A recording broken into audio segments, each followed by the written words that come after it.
kako stoji nomenklatura, odnosno ta hijerarhija u stvari obaveštajnih službi, najbolja služba je ruska. Ruska ne plaća, nego rade samo preko indukcije. Znači, sad, ako se ti slažeš, ako ista ideja, radimo zajedno, novac onda nije problem. Novac dođe bez...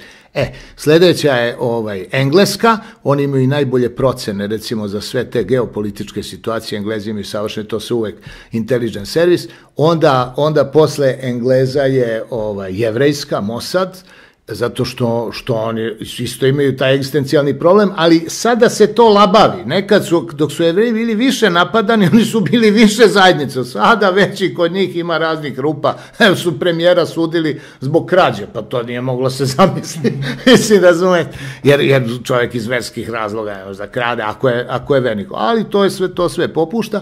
I posljednja je američka koja plaća. Sad, kod plaćanja je problem ko plati više i zato je američka najmanje pouzdana. To je ta hijerarhija. A naša ne postoji. Vi, znači, dalje ostajete pri stavu da u principu